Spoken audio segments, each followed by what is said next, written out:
I chose President Biden's announcement to withdraw U.S. troops from Afghanistan as my current event. This current event relates to the foreign policy chapter as an example of diplomacy and soft power.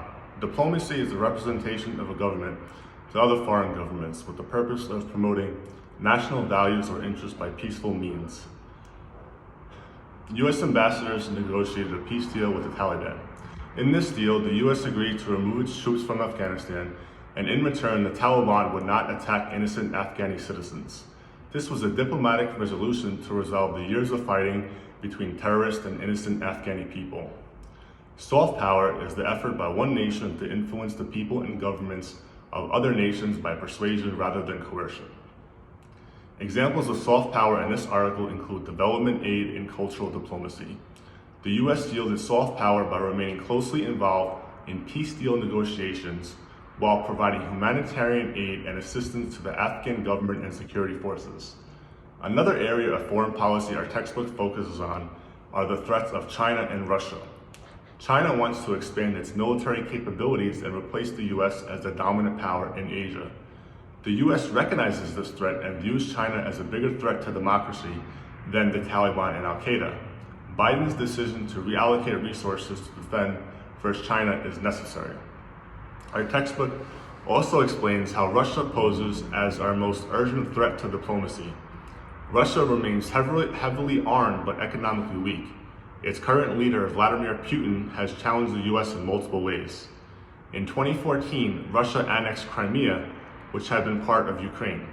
In 2015, Russian forces entered the Syrian civil war in support of the Assad regime, which the United States had sought to oust. Russia continues to push the envelope to see what they can get away with, bringing the US and Russia close to war on several occasions.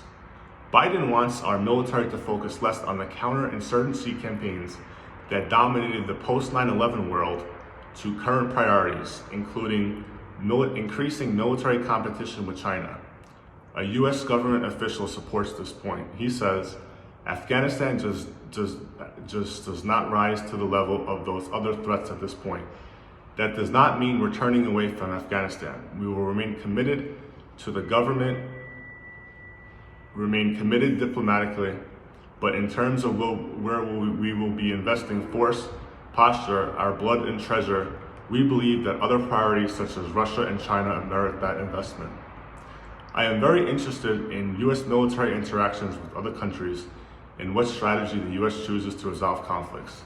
Sometimes the US chooses direct military action, wipes out the enemy, such as in the Iraq War, and other times we choose more diplomatic resolutions, such as peace talks with Afghanistan. I do agree with Biden's decision, as well as a US government official's opinion on the matter. The official states, "We went to Afghanistan to deliver justice to those who attacked us on September 11th, and we achieved that objective years ago. We now judge Afghanistan's threat to the United States to be at a level that we can address it without a persistent military footprint. The US cannot afford to spread itself thin across the world. It must be careful, where it chooses to allocate its resources such as manpower and money.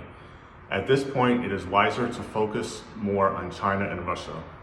This issue is important because the US spends so much money on its defense budget, $704 billion for 2021, that we must pick our battles wisely.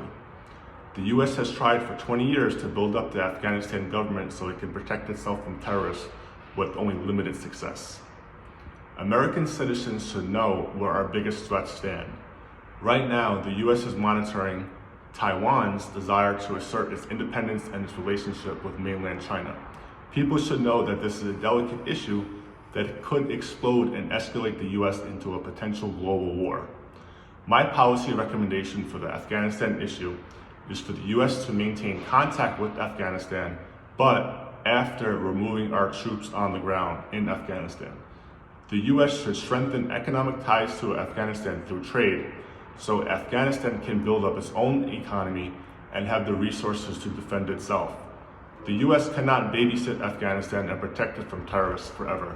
That is not the US's responsibility. Some potential obstacles are that Afghanistan will be weakened without US military troops in the country and vulnerable to terrorist attacks. They do not have the same resources the US does to defend itself. The Afghani government's relationship with the Taliban is delicate and must become a positive one where both sides agree to maintain peace.